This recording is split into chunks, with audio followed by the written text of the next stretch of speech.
días, bienvenidas y bienvenidos a este ciclo de conferencias del Centro de Investigaciones Sociales. Hoy culminamos este ciclo con el colega aquí y reciente reclutamiento, al cual también le damos la bienvenida de manera reiterada, ¿verdad? El doctor Jaime Pagán Jiménez. Ahora voy a presentar una pequeña reseña de él. El doctor Jaime Rafael Pagán Jiménez es investigador asociado del centro, ¿verdad? Y por los pasados 12 años ha sido director de investigaciones e investigador senior en arqueología y paleoetnobotánica de Cultural Heritage and Landscape Research y de la Universidad Leiden, ambas de los Países Bajos, así como del Instituto Nacional del Patrimonio Cultural de Ecuador. También ha sido investigador en paleoetnobotánica del proyecto Islanders at the Haag, implementado desde el Real Instituto Neerlandés de Estudios del Sureste Asiático y el Caribe de los Países Bajos. El doctor Pagán Jiménez es investigador afiliado al honores del herbario del Departamento de Biología de la Facultad de Ciencias Naturales de la UPR en Río Piedras, e investigador colaborador del Instituto Nacional de Investigaciones Arqueológicas Preventivas, INRAP, de Francia, en la Guyana Francesa y el Caribe. Ha sido profesor adjunto de bachillerato en el Departamento de Biología de la Facultad de Ciencias Naturales de este recinto y de maestría en la Facultad de Arqueología de la Universidad Leiden. En el nivel de estudios de posgrado también ha sido profesor de las maestrías en arqueología del Centro de Estudios Avanzados de Puerto Rico y el Caribe y de la Escuela Superior Politécnica del Litoral de Ecuador y de la Universidad del Norte en Colombia.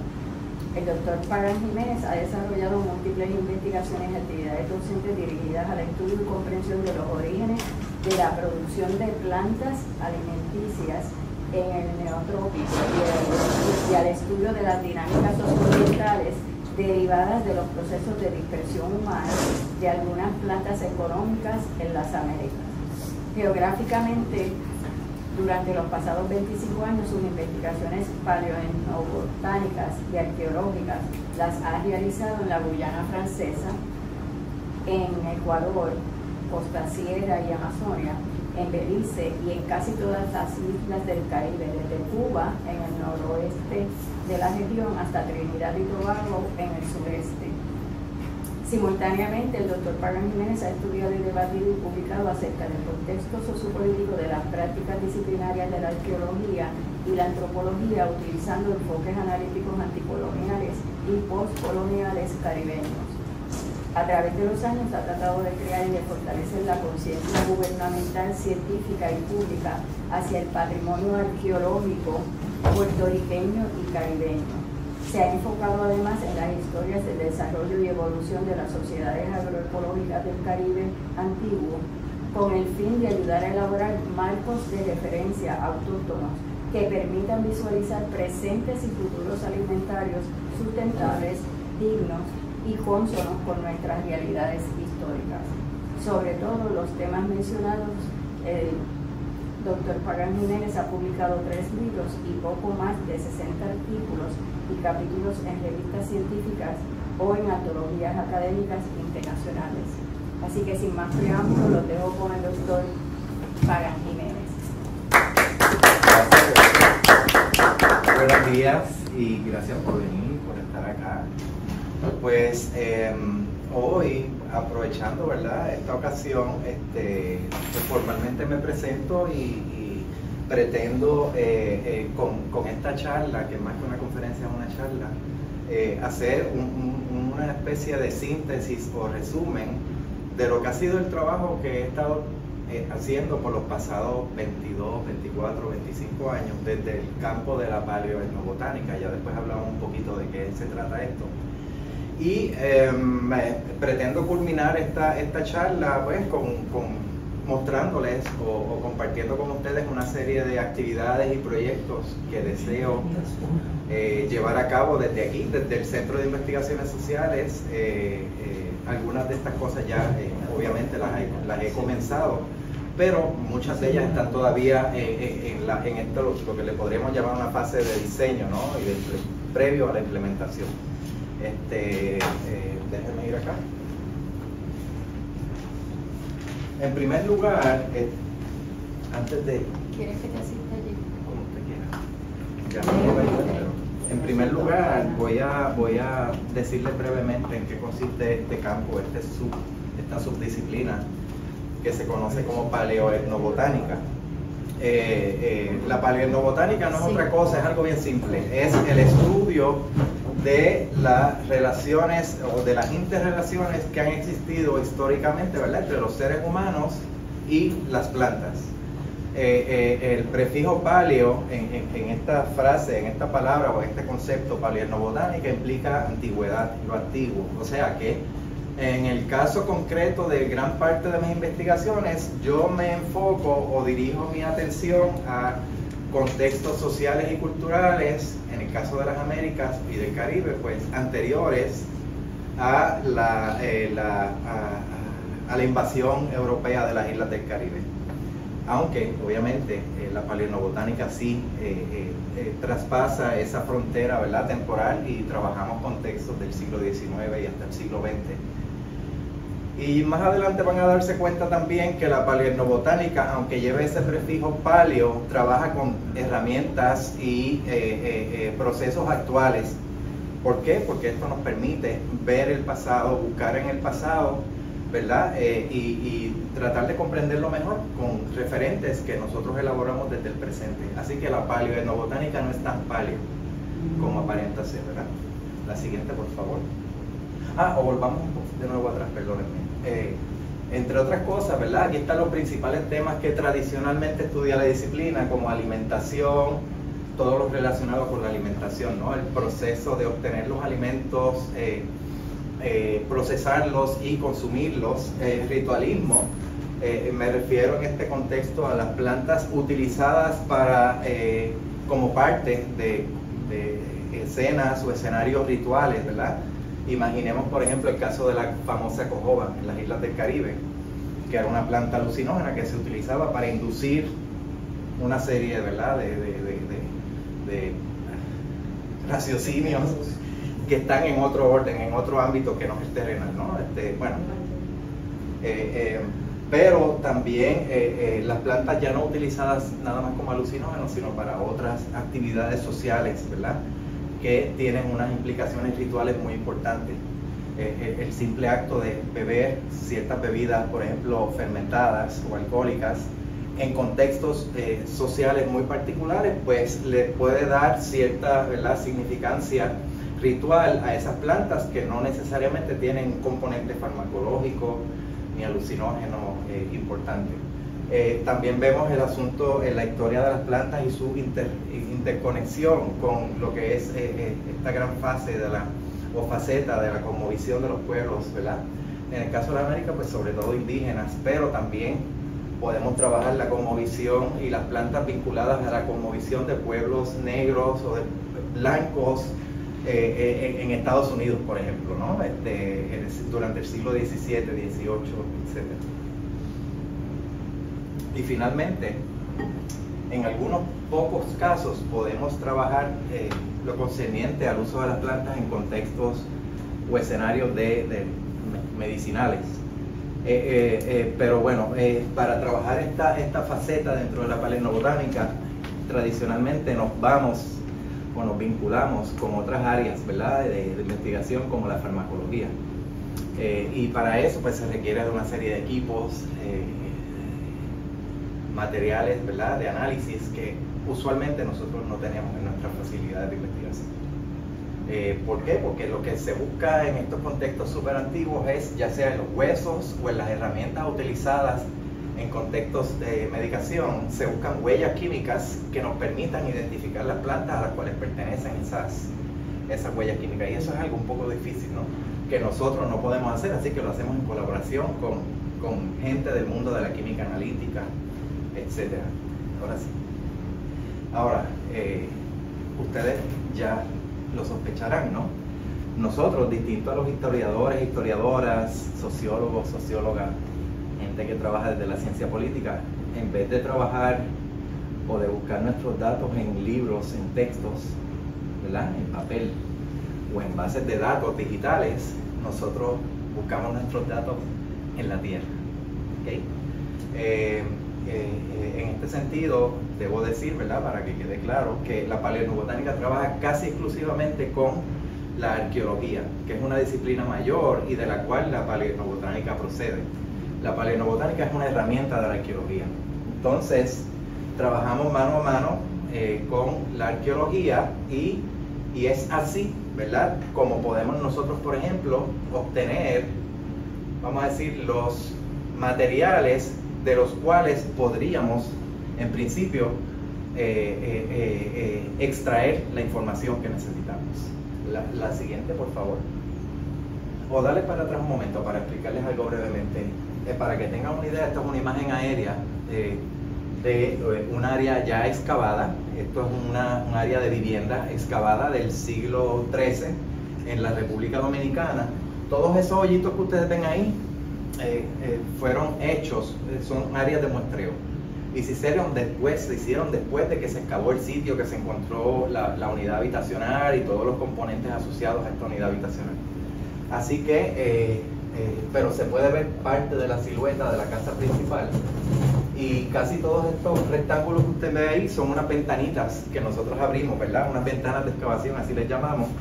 Y es que cuando encontramos las huellas de postes, de los postes de las casas o de las mesitas que esa gente puso, ¿verdad?, alrededor de las casas, nosotros hacemos esas ventanas para ver la parte baja, cómo terminaban esos postes o cómo era el origen de esos postes, si eran puntiagudos, si eran planos, si hay ofrendas en los basamentos de esos postes, porque ocurre. A veces uno se encuentra con que los postes principales de las casas en la parte baja pues tienen ofrendas. Y nosotros pues vemos todo eso. Y obviamente en muchos casos, en una de las vertientes de la paleobotánica que se encarga de trabajar, de investigar o estudiar restos macrobotánicos, con este tipo de muestreo también se obtiene material suficiente para poder entonces tratar de identificar las maderas que formaron parte de estas antiguas estructuras. Y esto aquí es un basurero en la isla Cuná, en Ecuador. Y los basureros precoloniales en las Américas, por lo menos en las tierras bajas de Sudamérica y en el Caribe, generalmente terminan siendo unas pequeñas monticulaciones, a veces gigantescas, unas monticulaciones grandes que se van formando pues por la acumulación paulatina o constante de desechos que la gente iba tirando en un lugar, ¿no? Y se van creando capas y capas de basura y pasan 1000 años. Nosotros los arqueólogos y arqueólogas encontramos este tipo de contextos y procedemos con la excavación de los mismos, y de ahí también nosotros sacamos muestras, por ejemplo, de sedimentos o de los suelos asociados a los desechos que se tiraron en estos lugares para tratar de extraer, ¿verdad?, restos microbotánicos, macrobotánicos y microbotánicos. Ahora sí, por favor.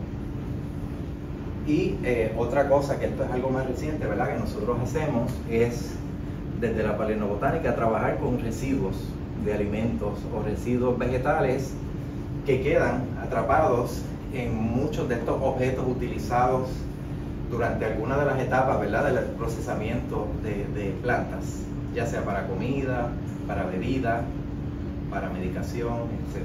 Así que también trabajamos con residuos, y uno de los mejores ejemplos para que ustedes entiendan esto, ¿verdad?, esta fase de los residuos que nosotros estudiamos es esta costra, que no se ve muy bien aquí, pero es un fragmento de una olla de cerámica, y en su interior tiene adherida costra carbonizada, que no es otra cosa que comida que estaba siendo calentada y se les pasó la mano, se les fue, se les quemó y ahí quedó. Entonces nosotros trabajamos con ese tipo de residuos y otros que no se ven a simple vista, ¿no? De hecho, los residuos microscópicos que nosotros estudiamos en este tipo de objetos arqueológicos no se ven a simple vista. Tenemos que extraer residuos a ciegas de unas áreas muy específicas de estos objetos, y posteriormente, mediante procesos de flotación, ¿verdad?, por densidad, separamos los restos orgánicos de los restos que nosotros queremos estudiar, en este caso almidones y fitolitos, los separamos del resto de la matriz de esos residuos, y ahí podemos entonces ya con propiedad hablar de las plantas que fueron manipuladas de una u otra forma en estos contextos. Estos son contextos también sociales y culturales, porque De hecho, nos indican, nos dan más información sobre el uso de las plantas que uno puede encontrar en ellos. Ya podrán imaginarse que los restos vegetales que encontramos en botellas los podemos vincular con la confección de ciertas bebidas. En ollas de cerámica, los restos botánicos encontrados en esos objetos los podemos vincular con procesos de cocina, ¿no? Incluso de procesamiento previo de esos materiales botánicos antes de que llegaran a las ollas de cocina. Así que podemos hacer varias cosas bastante interesantes, ¿verdad?, con estos residuos microscópicos y microbotánicos. La siguiente, por favor. Para que tengan una idea, los restos macrobotánicos que nosotros recuperamos de las excavaciones arqueológicas son cosas como esta. Son cosas fragmentadas casi siempre. Aquí yo les traje los mejores ejemplos de restos macrobotánicos carbonizados. Esto rápidamente uno puede saber que es una tusa, ¿verdad?, una mazorca de maíz. Pero la realidad es que en las excavaciones arqueológicas la mayoría del tiempo encontramos una sola de las cúpulas o un fragmentito de una cúpula. O sea, encontramos cosas mucho más pequeñas y eso dificulta el proceso de identificación de las plantas, ¿no? Y el denominador común aquí es que todas estas plantas, todos estos restos botánicos están carbonizados, y precisamente lo importante es que la carbonización en contextos arqueológicos que luego quedan enterrados, ¿no?, o que después de haber sido utilizadas las plantas fueron enterrados, una de las pocas formas para que estos restos orgánicos se preserven es precisamente gracias a la carbonización. En el trópico, en las tierras bajas tropicales, donde hay mucha humedad, donde hay constante lluvia y de momento calor, sequía, vuelve la lluvia, los restos orgánicos en estado natural no se preservan. O ocurriría, pero en casos muy, muy excepcionales. La verdad es que en la gran mayoría de los casos no encontramos nada de este tipo de restos. Aunque estos 2 granos de maíz sí fueron encontrados en un contexto arqueológico de Haití, son los únicos 2 restos botánicos, macrobotánicos de maíz que se han encontrado en todo el Caribe, de todas las investigaciones arqueológicas que se han hecho hasta el día de hoy. ¿Okay? La siguiente, por favor. Jaime, Ajá. ¿y esa carbonización fue adrede o No. fue producto de un incidente? La mayoría de las veces es accidental o como parte de un proceso ya de manejo de desperdicios. Porque esta gente depositaba basura en ciertos lugares, pero de vez en cuando la quemaban, sobre todo por los olores y las cosas.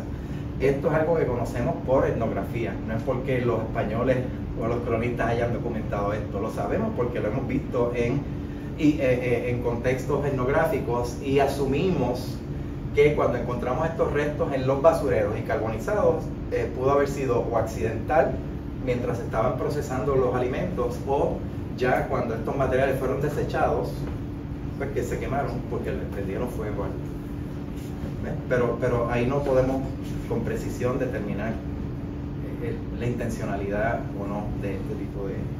Entonces, entre los restos microbotánicos, gracias, estamos coordinados, ya yo no te tengo que decir nada. Entre los restos microbotánicos, los que tradicionalmente nosotros estudiamos es polen y fitolitos. Son restos microbotánicos ambos, muy conocidos. En el caso del polen, muy conocido. Hay mucha gente en Puerto Rico es alérgica al polen, aunque no lo sepan. Pero el polen tiene una particularidad, ¿no? Y es que en términos de morfología, es posible, en muchos casos, no siempre, identificar las plantas de origen a partir de la forma de esos granos de polen. De la forma, el tamaño, una combinación de datos métricos y morfológicos. Pero entonces sí, es posible identificar plantas. Recuerden que estamos trabajando con textos muy antiguos, lugares en donde si nosotros vamos hoy y miramos así, decimos aquí no hubo nada, nunca hubo nada. Nosotros hacemos excavaciones, identificamos las áreas donde la gente vivió y de ahí sacamos esas muestras de sedimento, como les dije hace un rato, para poder recuperar este tipo de restos, ¿no? Y entonces ahorita vimos los restos macrobotánicos y ahora los microbotánicos. El polen, que es uno de estos restos bien importantes en los contextos de paleoecología y paleoetnobotánica,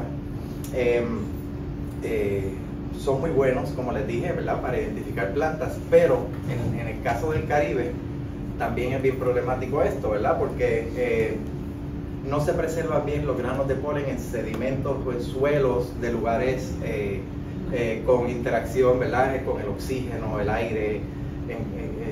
En ese tipo de contextos no se preservan bien. Después de varios cientos de años se degradan, desaparecen. Ahora, sí podemos recuperar granos de polen en lagunas, en charcas, estas lagunas salobres o estas lagunas de agua dulce que pueden haber en Puerto Rico todavía. Ahí sí se pueden extraer núcleos de sedimento, ¿verdad? Y el polen en condiciones anaeróbicas se preserva muy bien. Así que nosotros trabajamos casi siempre en localidades arqueológicas con muestras procedentes o provenientes de localidades arqueológicas, pero de vez en cuando también hacemos muestreos en la periferia de las localidades arqueológicas que estudiamos. Y a veces escogemos lagunas o charcas para hacer este tipo de muestreo y poder recuperar restos botánicos que nos van a servir mucho para poder reconstruir, por ejemplo, la paleovegetación o la vegetación que hubo en un área en un determinado número de años o siglos. Y están los fitolitos, que son otros restos microbotánicos, les llamamos microbotánicos, aunque estos son cristales de sílice que se depositan en las plantas, ¿verdad? La planta recoge el sílice en su estado líquido y el sílice se acomoda, digámoslo así, se acomoda en el interior de la planta, de todas las estructuras internas de la planta, y solidifica, endurece, y entonces asumen o adquieren unas formas muy particulares. Y hemos logrado ver a través de los años y de mucho trabajo que ciertos fitolitos y ciertas formas y tamaños de fitolitos corresponden con un determinado grupo de plantas o con determinados grupos de plantas, e incluso hemos logrado ver algunas formas de fitolitos que nos hablan de una planta en específico, de una especie. O sea, podemos llegar, casi siempre podemos identificar plantas en el nivel de familia, en muchos casos en el nivel de género, y muy pocas veces en el nivel de especie, pero uno de esos casos en los que sí podemos identificar plantas a nivel de especie es con el maíz, que no solo podemos identificar la especie, sino que podemos saber de qué parte de la planta de maíz proviene este fitolito, y es de una mazorca. Es un fitolito que se produce únicamente en las mazorcas de maíz, no se produce ni en las hojas, ni en la espiga. Así que los restos microbotánicos ofrecen distintos niveles, ¿verdad?, de precisión en términos de lo que nosotros hacemos con ellos, ¿no?, que es utilizarlos para identificar plantas. La siguiente, por favor. Estos son, solo para que tengan una idea, cores o núcleos de sedimentos, que son perforaciones que nosotros hacemos desde la superficie actual hacia abajo. Y entonces podemos tener, ¿verdad?, podemos obtener capas, distintas capas de suelo que corresponden con distintos momentos o épocas, ¿verdad? Estos son basureros, montículos de estos de basura en República Dominicana, las capas originales, y a partir de aquí hacia arriba fue cuando la gente empezó a depositar basura. Y ven las capas que hay, son capas que corresponden con distintos momentos en los que la gente depositó basura en esos lugares. Y nosotros sacamos muestras de manera muy sistemática de abajo hacia arriba, y en algunos casos paramos, fechamos, y entonces tenemos fechas en distintos momentos, ¿verdad?, para poder saber cómo era la vegetación o qué materiales botánicos ellos estaban tirando a esos basureros. Podemos ver ese tipo de cosas. Pero básicamente lo que quería que vieran aquí es lo de las capas de suelo y sedimentos que se van formando paulatinamente en determinados lugares. Hay áreas en donde no hay depositación de sedimento o es mínima. Entonces tú puedes tener una capa de suelo así por 15.000, 20.000 años sin que haya depositación, ¿verdad?, ya sea por erosión, etcétera, sí, coluvial o aluvial. Y eso nos pasó en una excavación que hicimos en Ecuador, en las tierras altas, que en una capa superior de 30 centímetros teníamos 15.000 años. Y ese sitio, como era un sitio arqueológico tan antiguo, de 12.000 años de antigüedad, pues lo tuvimos que excavar centímetro a centímetro, para no mezclar nada, para no impactar nada, para que las interpretaciones que pudiéramos hacer. ¿Carbono 14 o qué? Usamos carbono 14, sí. Carbono 14 en su modalidad convencional, que es cuando tenemos buenos pedazos de carbón, pues usamos ese modo convencional que es más económico, o el AMS, por acelerador de masas, que es cuando ya tú no tienes casi restos orgánicos en una muestra de sedimento, pues tú le pides al laboratorio que extraiga la poca materia orgánica que pueda haber ahí, y eso es más costoso, entonces pues cuesta más, ¿no? Pero entonces sí, usamos carbono 14 básicamente. La siguiente. Y este es el tipo de información, ¿verdad?, que podemos tener o que podemos producir.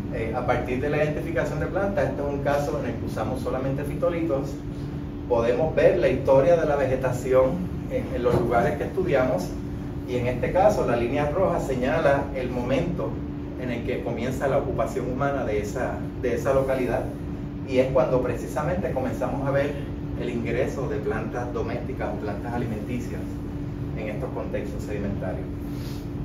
Podemos también tener información ambiental o climática, y para eso nosotros integramos diatomeas y también hacemos un arreglo estadístico distinto con lo que son las gramíneas, porque hay 3 grupos de gramíneas básicos, y uno de ellos nos indica, por ejemplo, cuando hay episodios de sequía fuerte, que es el caso de unas gramíneas que son del grupo de las cloridoideae. Entonces, cada vez que vemos un pico alto aquí, estas gramíneas o esas hierbas en particular se desarrollaron más, ¿verdad? O se expandieron en el área, y eso únicamente ocurre con esas gramas o esas hierbas cloridoideas porque no había casi agua. Son plantas adaptadas a ambientes más secos. Y las panicoideas es todo lo contrario, son plantas más adaptadas o hierbas adaptadas a ambientes mucho más húmedos y calientes.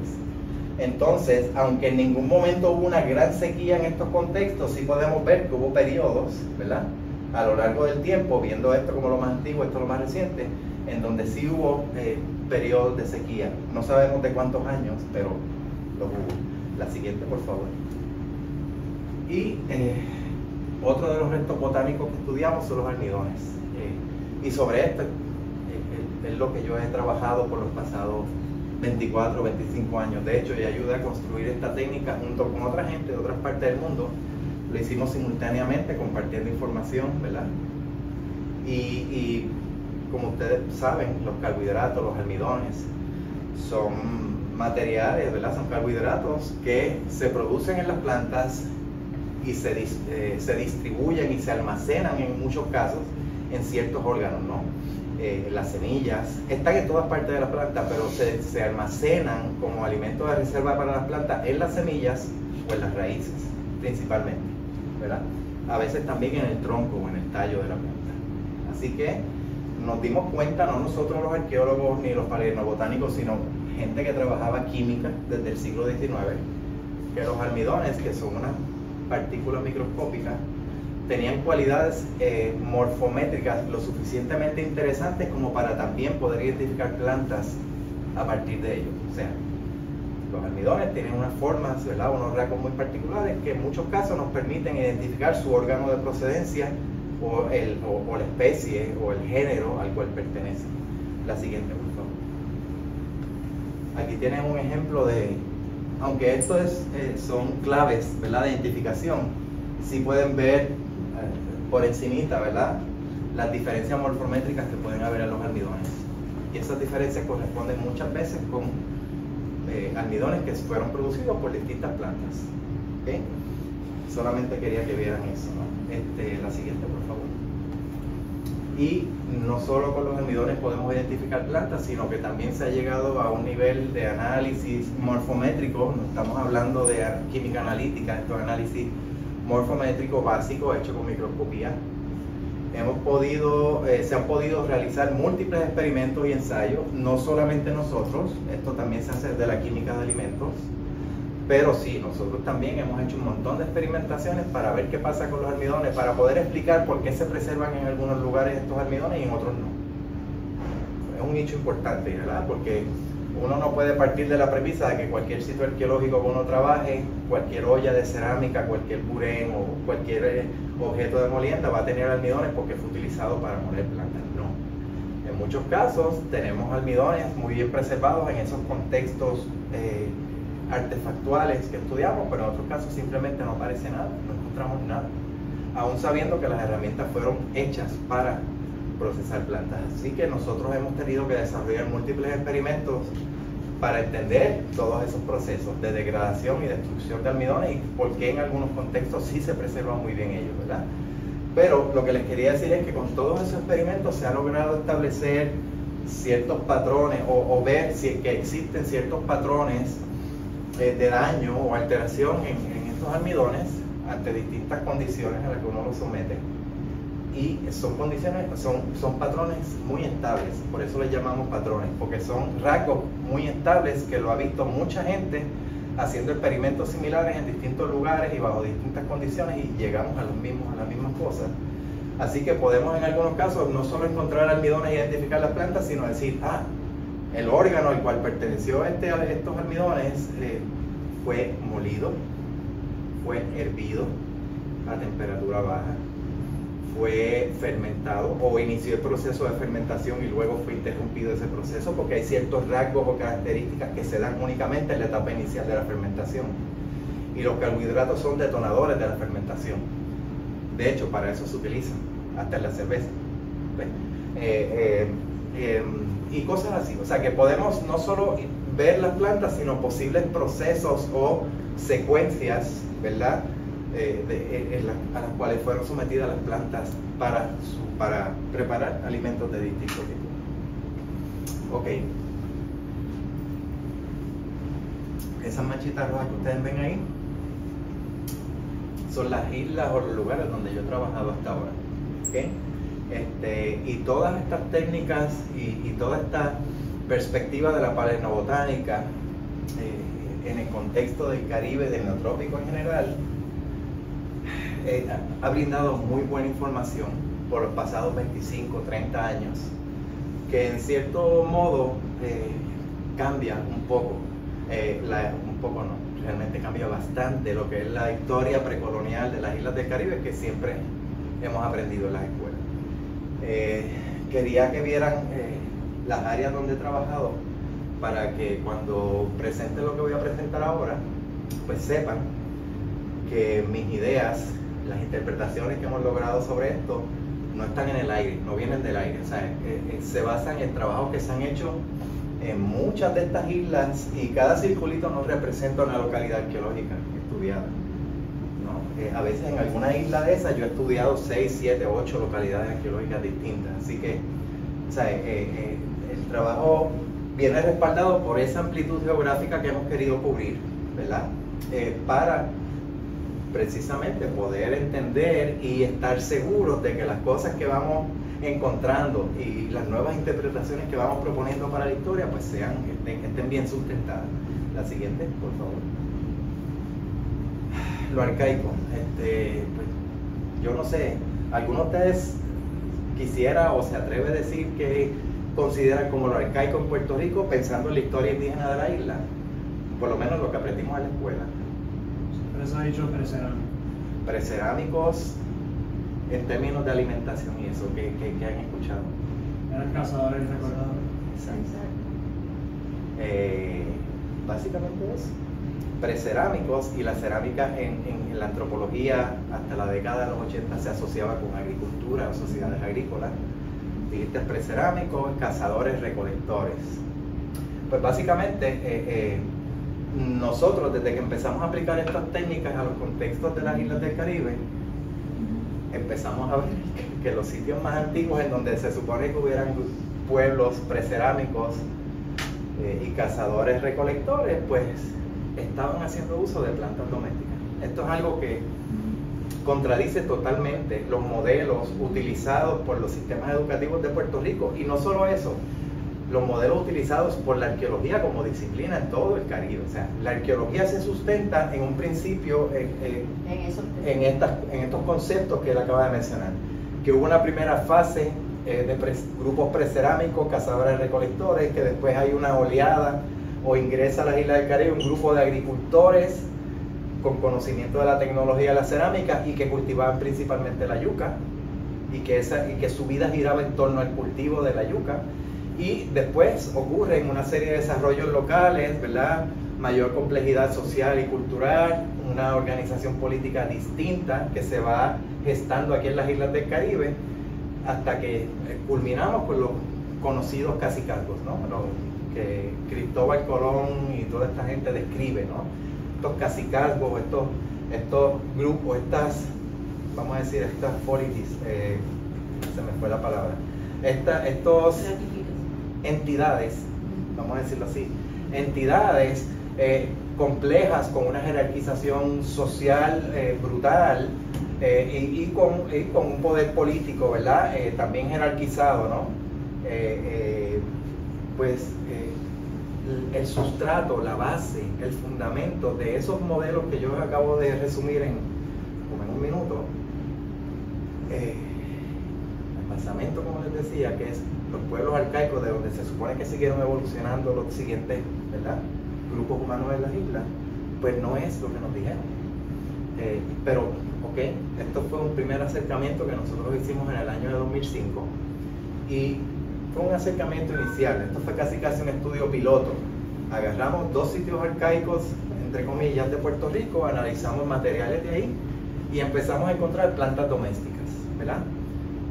Claro, eso no quiere decir que esta gente solamente vivía de la agricultura, porque en estos sitios arqueológicos que se trabajaron también se recopiló un montón de información sobre muchos otros materiales, ¿verdad?, alimentarios que fueron recolectados, existía la recolección, y otros que fueron cazados, aunque no había mamíferos grandes ni nada de eso, pero sí se cazaban palomas, se cazaban pájaros, lagartijos, cosas así, ¿no? Así que sí, había una fase, había un momento dentro de lo que es la estructura económica de esta gente que accedían a recursos obtenidos mediante la caza y la recolección, pero algo que no existía en los modelos y que no se concebía y que nosotros empezamos a ver es que esta gente sí tenía acceso a plantas domésticas y a plantas silvestres muy importantes que proveían una fuente de carbohidratos y proteínas también bien reveladora. Siguiente. Este es el tipo de objetos que nosotros estudiamos. Aquí hicimos el análisis de granos de almidón, obtuvimos residuos de ellos. Y la siguiente, por favor. Y estos son, ¿verdad?, algunos de los restos microbotánicos que encontramos. Como les decía, entre las plantas domésticas encontramos maíz, encontramos yuca, encontramos batata y encontramos también plantas silvestres, como esto posiblemente es cana índica, que puede que sea una planta cultivada o en proceso de domesticación. Encontramos ñames silvestres y canavalia, que es un frijol silvestre también. Ustedes quizás los han visto en la playa, hay unas enredaderas, muchas veces uno ve en la orilla de la playa que echan unas bellotas bien largas y hay unas habichuelas color marrón grandotas, esas son canavalias. Y una planta muy importante que existe en todo el neotrópico, que es la samia. Samia o marunguey, que es el nombre común como se le conoce aquí en Puerto Rico. Así que había una combinación de plantas domésticas, plantas cultivadas o en proceso posiblemente de domesticación y plantas silvestres. Esta gente tenía una mezcla de todo ahí, más lo que ya les había dicho anteriormente de estos otros alimentos obtenidos mediante la caza y la recolección. Estamos hablando de grupos con una economía, ¿verdad?, de amplio espectro, que incorporaban muchas cosas, ¿sí? Y pues nada, no vivían mal. Eso sí, en términos de tamaño estamos hablando de grupos sociales pequeños. Los asentamientos arcaicos, o entre comillas arcaicos, que hemos trabajado, tienden a ser asentamientos pequeños, ¿okay? Ahora, en el 2015 hicimos un estudio similar, pero aquí nos fuimos ahí sí, esta es la base de la historia precolonial del Caribe. Este es el sitio más antiguo de todas las islas del Caribe, que se encuentra en la isla de Trinidad y Tobago. Es un sitio que sus contextos más antiguos son de casi 8.000 años atrás, ¿okay? El poblamiento inicial de las islas comenzó en Trinidad y Tobago, ¿okay? Aunque después se mantuvo por 2.000 o 3.000 años la gente se mantuvo solamente en esas islas. Fue después, como 5.500 años atrás, que empezaron a moverse hacia las islas del norte, hacia Puerto Rico, la Española, etc. Pues hicimos un estudio similar en la isla de Trinidad y encontramos exactamente lo mismo, con variaciones obviamente, no exactamente lo mismo, pero plantas domésticas y plantas silvestres. Lo brutal de todo es que encontramos maíz en contextos de casi 8.000 años, estamos hablando de 7.800 años, ¿okay? el maíz fue domesticado, comenzó a ser domesticado entre 9500, no, porque ya iba a combinar aquí antes de Cristo y antes del presente, y no puedo hacer eso porque los voy a confundir más, ¿ok? Ok, 7800, vamos a hablar antes de Cristo. Este contexto que yo trabajé aquí con mis colegas fue un contexto de 5800 años antes de Cristo. 5800 a 5000 años antes de Cristo, ¿ok? Y el maíz comenzó a ser domesticado en Mesoamérica, en el sureste de México, entre 7500 y 6500 años antes de Cristo. O sea, que 600, 700 años después de que se produjeron los primeros maíces domésticos, ese maíz ya estaba llegando a la isla de Trinidad y Tobago. Nos parecen pocos años o muchos, no sé. Para nosotros en las escalas arqueológicas, ¿verdad?, que trabajamos con el tiempo más amplio, pues ahí me parece mucho tiempo. 600 años para mí mucho, y sí. Pero nada, llegaron estas plantas acá, no decimos y no estamos seguros, de hecho creemos que el maíz que llegó a la isla de Trinidad junto con otras plantas domésticas eran maíces que todavía no estaban completamente domesticados. O sea, eran maíces domésticos en términos genéricos, pero que posiblemente estamos hablando de mazorquitas bien chiquititas. Todos estos maíces que nosotros conocemos hoy día son desarrollos de los últimos 200 años, producto de la selección, etc. Así que, y muchos maíces criollos indígenas todavía hoy en toda América tienden a ser maicitos o mazorquitas pequeñas. Así que esos eran maíces pequeños, pero también encontramos uso del ají. O sea, esta gente estaba adquiriendo y procesando ají, moliéndolo, y ¿Ají igual dulce? no, ají picante. Y también, pero bueno, es relativo. No podemos determinar si era ají dulce o picante, aunque en esa época tenderíamos a pensar que era el ají picante lo que más llamaba la atención inicialmente, pero no podemos saber. Y marunguey de nuevo, que es esta planta silvestre que les dije que ya se había encontrado acá en Puerto Rico. La siguiente, por favor. Pues ya les comenté un poco, ¿verdad?, de lo que era la visión que se tenía los arcaicos. Pues eso ha cambiado sustancialmente, y nosotros hemos escrito bastante sobre eso en inglés, en español y en francés. Así que y esto no es algo de hoy ni de hace un año atrás. Estamos hablando de que estos trabajos se empezaron a producir hace 15, 18 años atrás. Y la siguiente, por favor.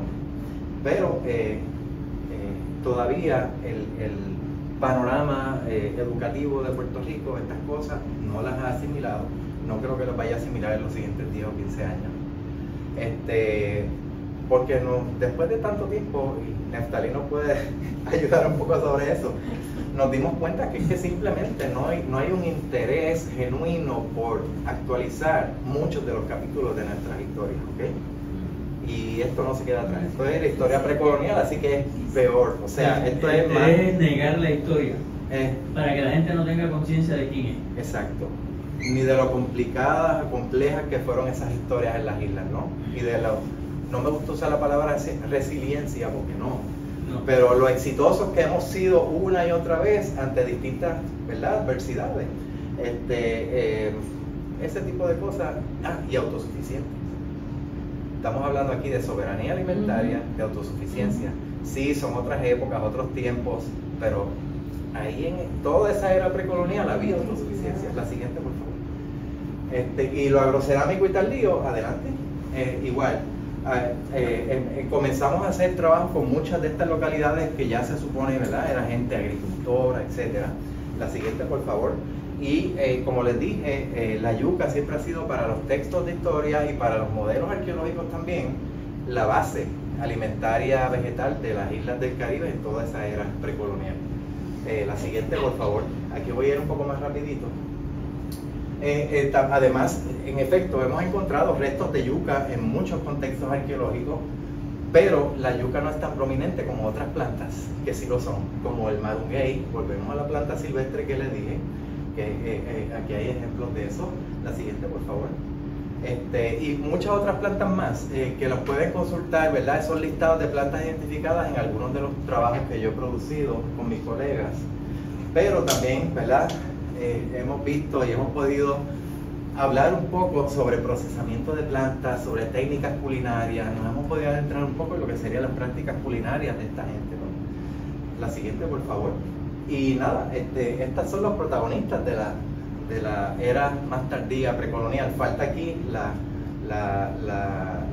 siguiente, por favor. Esta. Ay, me disculpa, ¿el margüey tiene alguna propiedad medicinal?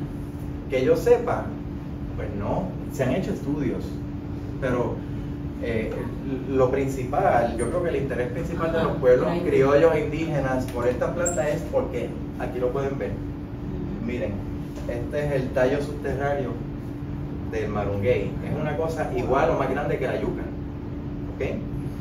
Y se procesa de manera similar que la yuca, tiene una toxina que es incluso más peligrosa que la de la yuca. La de la yuca es el cianuro, ¿verdad? Sí, es un cianuro. Es un cianuro. Sí. Pero en las cícadas, incluyendo las samias del Caribe, es una fitotoxina que se llama cicacina, que es tan peligrosa o más que el cianuro o el componente tóxico de la yuca. Así que el procesamiento de esta planta era bien complejo, y hay un videíto que yo produje para el Centro de Investigaciones Sociales que lo compartí, que es una recreación de la técnica utilizada para erradicar la fitotoxina y comerla. Que es, usan unos gusanos, ¿no? Sí. Se inicia un proceso de fermentación, se integran unas larvas al proceso, ¿verdad? Porque unas moscas vienen, depositan los huevitos, y hay todo un proceso ahí químico que se desencadena, que incluye fermentación, descomposición por enzimas que las mismas moscas depositan. Bueno, al fin y al cabo se puede producir una serie de alimentos con estas plantas silvestres. Pero también para fines militares, ¿verdad? Bueno, siempre se ha dicho que allá incluso la realeza en Europa tenía acceso a cícadas de Asia, dentro de lo que era la ruta de la seda, y las cícadas, que son de la misma familia o grupo de las samias de las Antillas, se utilizaban para preparar, para hacer estas pastillitas y estos polvitos que podían matar. Entonces la gente de la clase alta aparentemente tenía acceso a estas cosas, y ya ustedes conocen las historias de la realeza y de la nobleza europea, cómo se mataban unos a otros por vacilar. Antes de entrar a lo que quería comentarles brevemente,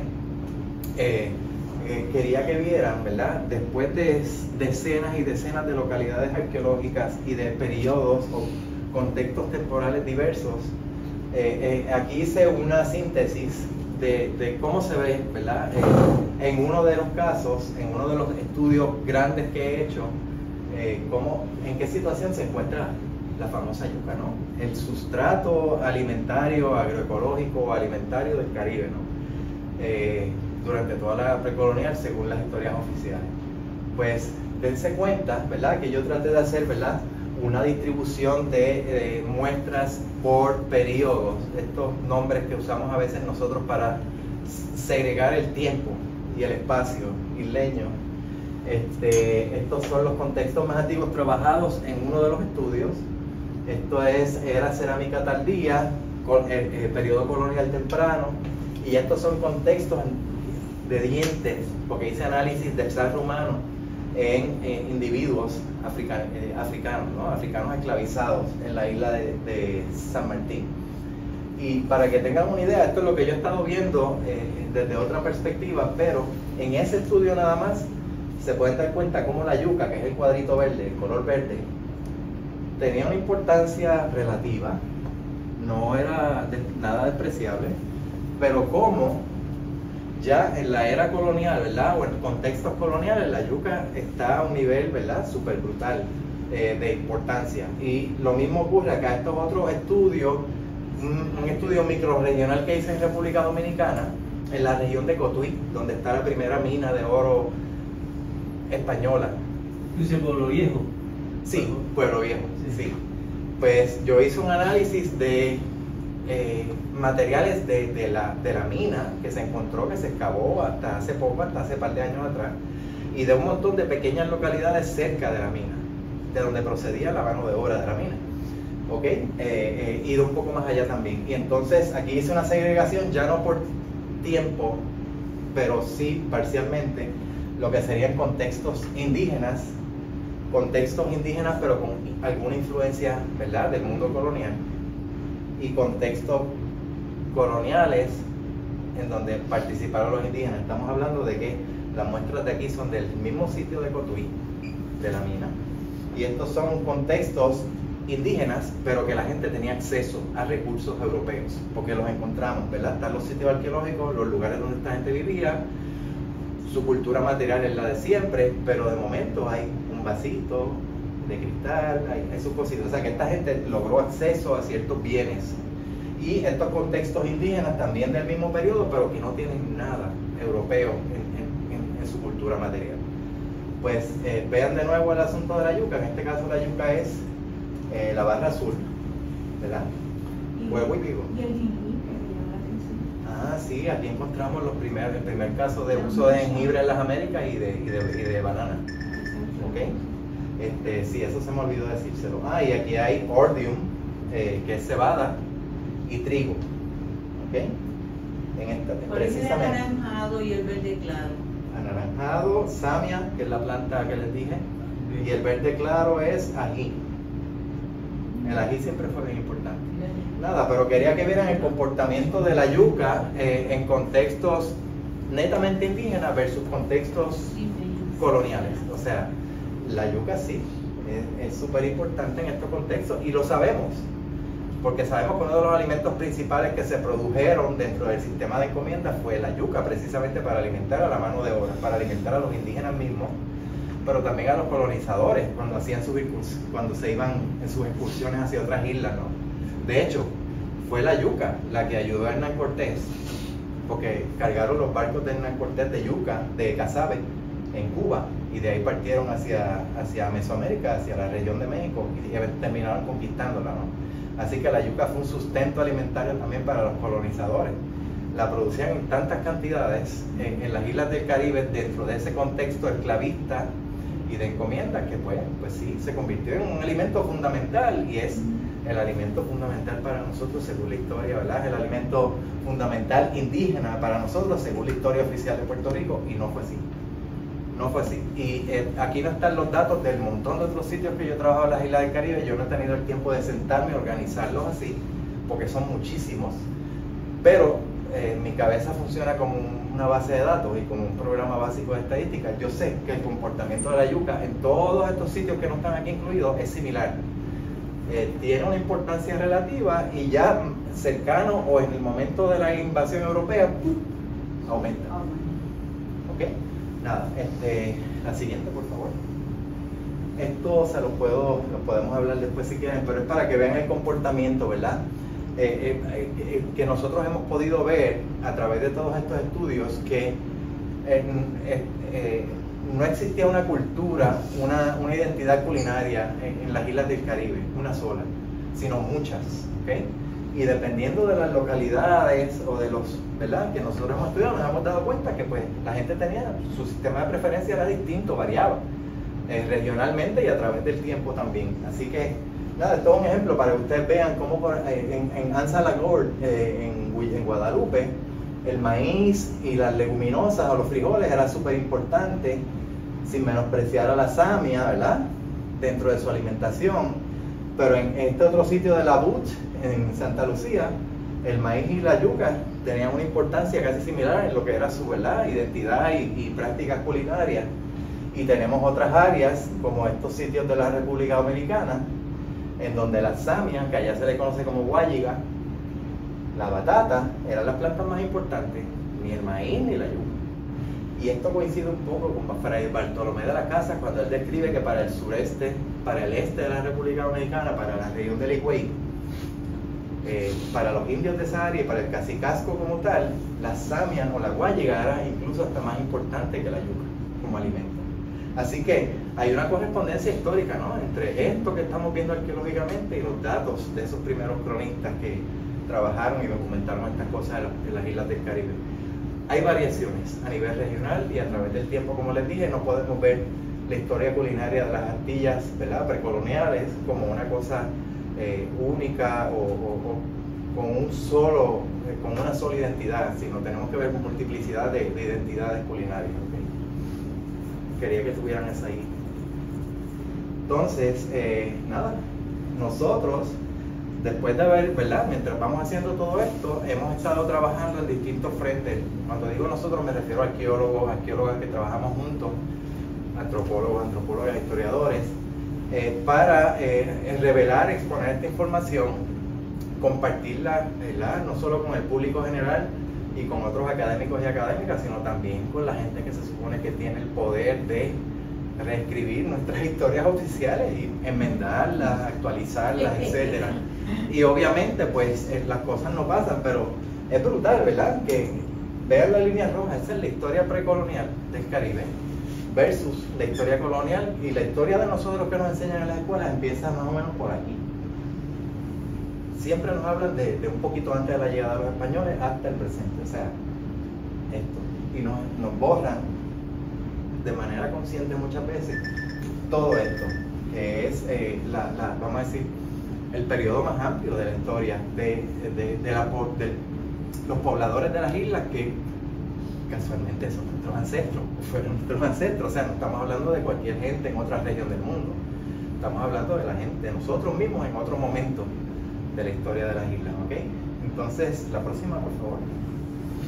Una de las cosas que yo he hecho, ¿verdad? Esto lo llevo haciendo desde el 2006, pero yo empecé con un proyecto similar a este en el 2001, que es de divulgar el conocimiento que producimos en la academia más allá, fuera de las fronteras de las universidades. Y empecé con este proyectito que se llama Arqueología y Democratización del Conocimiento. Y era bien simple. Yo no tenía ni la capacidad, ni el tiempo, ni los recursos para hacer materiales para la gente fuera de la academia. Así que dije, por lo menos voy a poner mis trabajos, porque yo no podía hacer lo mismo con otros trabajos de otra gente, voy a poner mis trabajos accesibles para que la gente empiece a leer. Posiblemente la mayoría no va a entender lo que yo digo en esos artículos, pero me tiré la chanza, ¿no? Y dije, mejor es hacerlo a decir 20 o 30 años después, no, coño, nunca hice lo que debía haber hecho, ¿verdad? Y entonces, la siguiente. Eso, dale para atrás de nuevo. Pero funcionó. O sea, a partir del 2006, que fue cuando lancé este proyecto, hasta 2 años atrás, a mí me han contactado montones de personas, sobre todo maestros y maestras de escuelas públicas, no solo de Puerto Rico, de República Dominicana, de Cuba, de Colombia, de Venezuela. Yo diría que es algo difícil de contabilizar, pero me han contactado como unas 500 o 600 personas, maestros y maestras. Eso sin contar el montón de estudiantes que siempre le escriben a uno preguntando, ¿qué tú quisiste decir en este artículo? Y yo me he tenido que memorizar todos los trabajos para no tener que ir a ellos, ¿verdad? Cada vez que me preguntan. Pero este fue uno de los primeros proyectos que yo hice, tratando de sacar esa información del ámbito académico. Pero, ahora sí, desde que llegué aquí a la Universidad de Puerto Rico, hace menos de un año, una de las cosas que yo seguí, ¿verdad?, que mantuve en mi mente, fue cómo socializar esto, cómo hacer esto algo tangible para la gente fuera del ámbito, ¿verdad?, universitario, pero también universitario, porque a los nuestros aquí adentro les hace falta conocer más y tener más herramientas que les permitan tomar decisiones sobre lo que enseñan, sobre lo que no enseñan, pero tener más material que les permita eso, ¿no?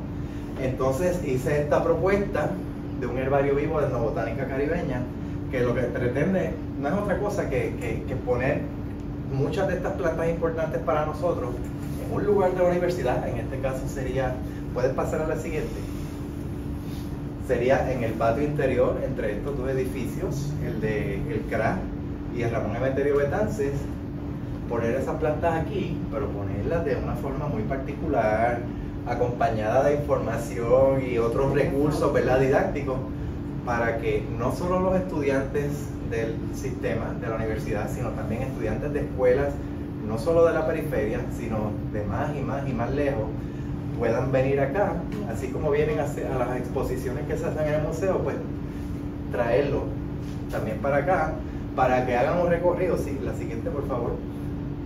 Estas son las metas, eso no, la siguiente. Para que hagan un recorrido que los lleve por la historia de las prácticas culinarias, ¿verdad?, de la isla. Esto es algo que está en ciernes, o sea, el diseño lo hice yo, y esta cosa fea, feísima, No. la hice yo en PowerPoint. Pero eso es una museografía. No, bueno, la cosa es que esto fue lo que yo presenté a la decana, a la OPDF, se lo presenté a varias personas, y pues mira, sí, o sea, los fondos, yo siempre les he dicho que yo los voy a conseguir afuera, mediante donaciones. Ya yo tengo identificadas las entidades y sé que me van a donar, pero necesito que los procesos internos corran, ¿verdad? Primero, no vaya a ser que yo empiece con el programa de donaciones a través de la oficina de la rectora, tenga los chavos y de momento me digan, no, es que vamos a construir otro edificio aquí adentro, entonces no puedes usar ese espacio, ¿sabes? Así que estoy esperando toda la parte burocrática interna para ejecutar esto. La siguiente, por favor. Y como les decía, lo que vamos a hacer es distribuir las plantas de determinada manera que la gente cuando venga pueda no solo venir y conocer y leer y escuchar, sino simplemente, y eso nos pasa a nosotros, a veces a mí me evaporan las cosas estando aquí. Yo a veces necesito un espacio donde sentarme, relajarme, mirar, escuchar o no escuchar nada. Y en esta universidad no existe, yo no sé, me corrigen si estoy equivocado, no existe un lugar en donde tú puedas ir y sentirte realmente bien. Pues así que además de la parte educativa de este proyectito, la idea también es que haya un espacio en el cual la gente pueda ir a esparcirse, ¿no? Y a bajar tensiones, etcétera. Pero también este lugar se podría convertir en un lugar para hacer charlas, conferencias, presentaciones de libros, etcétera. Y lo más importante es que esto es un espacio que serviría también como un salón de clases, no solo para las clases de antropología, de sociología de aquí, o lo que yo pueda hacer desde el laboratorio, sino también para las clases de etnobotánica de ciencias naturales, que ya la colega que da la clase allá vio mi proyecto, ¿verdad? Y me dijo, Jaime, yo puedo usar tu salón. Y yo le dije, no va a ser mi salón, el salón de allá, de la facultad, sí. O sea que esto va a atraer gente que pensamos en los mismos problemas alimentarios que estamos nosotros, ¿verdad?, enfrentando, lo hacemos desde distintas perspectivas. Esto va a ser un pretexto para que nos encontremos.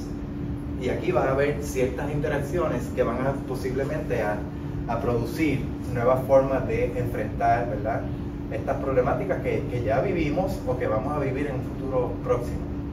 En la medida en que estas cosas vayan incrementando, ¿no?, estos eventos atmosféricos vayan siendo más fuertes y más frecuentes, etc. La siguiente, por favor. Esto no se los digo ahora, pero les puedo pasar la propuesta. En la propuesta está escrito todo esto, así que, pero sí, yo Jaime, tengo una expectativa posiblemente muy alta, pero creo que muchas de ellas sí se pueden realizar. Nada más me tienen que dejar sembrar allí. Si me dejan hacer ese proyecto allí, todo esto se va a poder hacer. Y yo les aseguro que es una cosa que no solo nos va a permitir a nosotros, la gente de la academia, hacer cosas nuevas entre nosotros, usando este lugar como pretexto. Es que la historia renovada, yo creo que la mejor manera de uno aprenderlo, la historia renovada de las plantas o de la agricultura, de la agroecología del Caribe, se vive mejor, se internaliza mejor viviéndola, reviviéndola. Y entonces eso es lo... O sea, yo no estoy hablando de un herbario como el de la Facultad de Ciencias Naturales, que me encanta. Son plantas secas y muertas. Estamos hablando de plantas vivas y que van a producir muchas cosas más. La siguiente, por favor. Y otra cosita más que les quería decir, que les quería comentar es sobre otro proyecto que también iniciamos desde que llegué aquí, que es una guía de entrevistas autoetnográficas y de trabajo de campo para cosechar el conocimiento agrícola tradicional de Puerto Rico. Es una guía porque es una cosa que yo no pretendo implementar, yo, Jaime Pagán, investigador. Esta guía, ya yo he hablado con varias personas, ¿verdad?, varios grupos de interés fuera de la universidad, en distintos sectores o movimientos, desde la agroecología hasta la agricultura tradicional, agricultura comercial, y hay un interés, y yo no los convencí. Empezamos a hablar del tema y todos coincidimos en que el conocimiento agrícola tradicional de Puerto Rico está a punto de desaparecer y nunca ha sido documentado.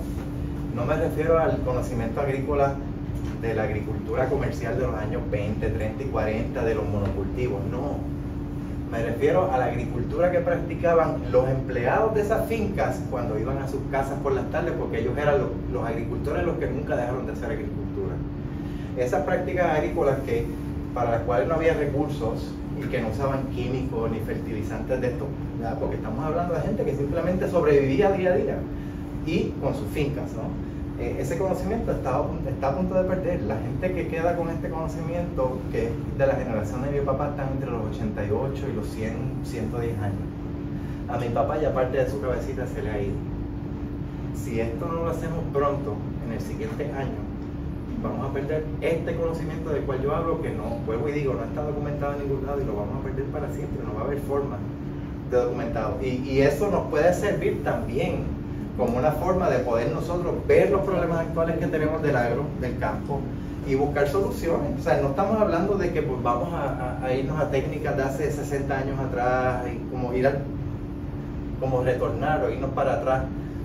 No, es que podamos establecer diálogos más centrados con gente que realmente conoce la isla, con gente que conoce sus terrenos, para que las cosas que se propongan en términos de agricultura, ¿verdad?, de producción agrícola y de soberanía alimentaria sean más viables y más respetuosas también con el ambiente.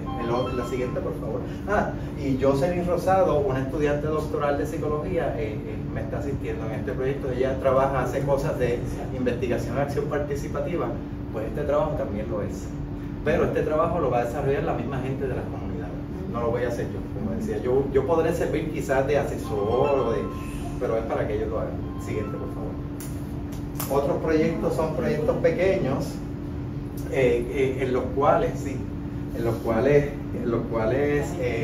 estoy queriendo poner en práctica o en uso el laboratorio de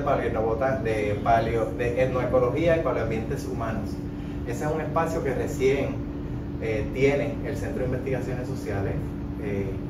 Ahí estuvimos peleando con eso hasta que lo logramos. Tenemos un espacio de investigación donde esas técnicas que yo les enseñé al principio de investigación analítica las vamos a usar allí, las vamos a implementar desde allí.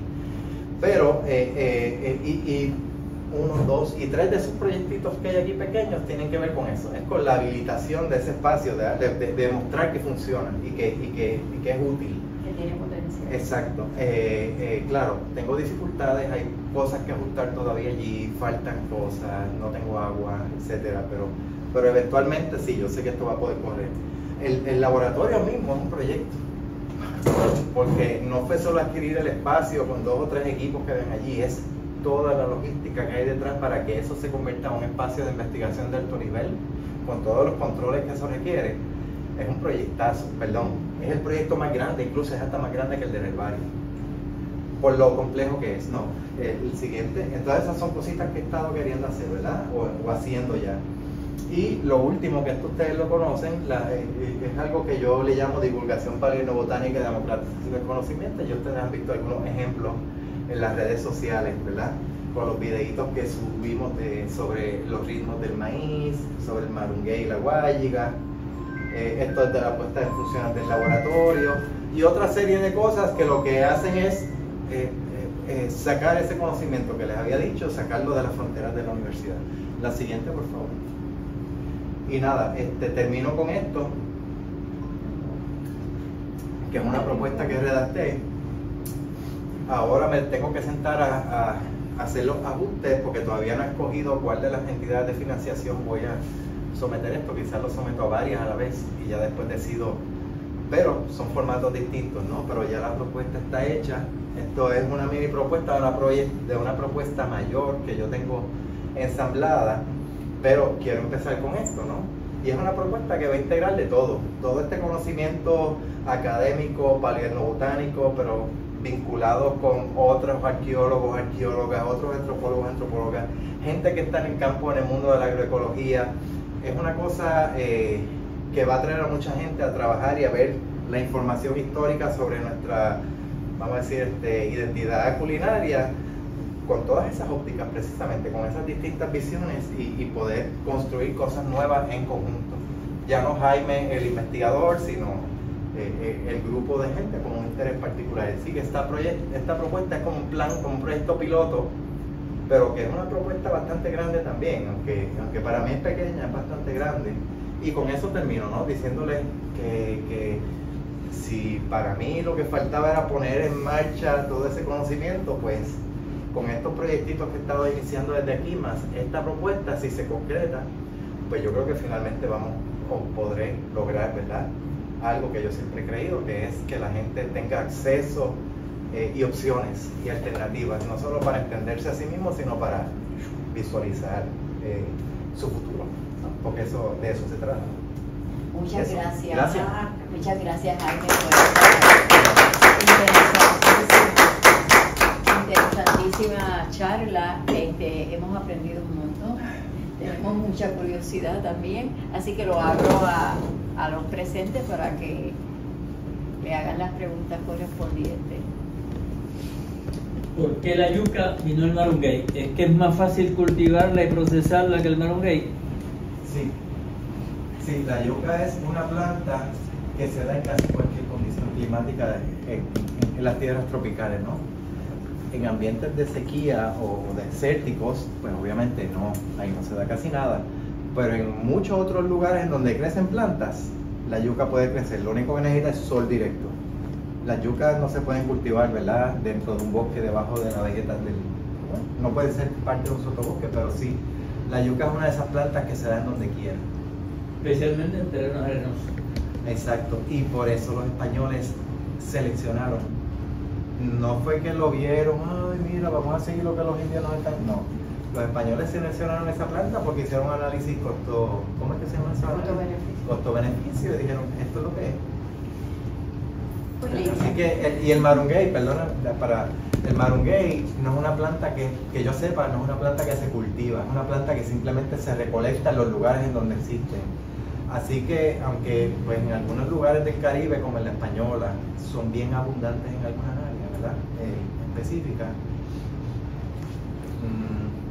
si uno dirigiera la atención, ¿verdad?, en la explotación de esas samias para consumo humano en el presente, quizás acabaríamos con ellas o con esas poblaciones naturales de samia en menos de 10 años.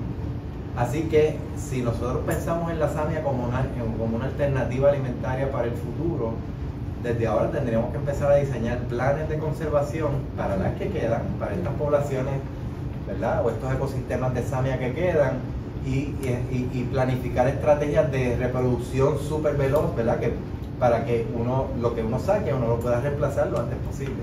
Hay un barrio samia en Jayuya. Sama. ¿Ah, sí? Sama. Mi papá es jayuyano. Mira, y hay un camino a los marungueyes en Ponce, aquí allá arriba es Peñuelas. En la zona bancaria había marunguey también. Pero el marunguey del que se habla acá en el noreste de Puerto Rico y en Santurce es otro marunguey. No tiene nada que ver con estas plantas, sino es un helecho que crece asociado a los mangles. Es un helecho bien grandote. A lo mejor cambió a Sama y era Samia. Yo pienso que era samia, pero bueno, está bien, la corrección aceptada. Sí, bueno, mira, tengo ¿verdad? Pero bueno, voy a ser breve. Voy de atrás para yo me formé como historiadora, pero una de las mejores experiencias que he tenido en la vida, aunque no me lo crean, es haber hecho parte de mi carrera universitaria en estudios generales. ¿Y por qué te digo esto?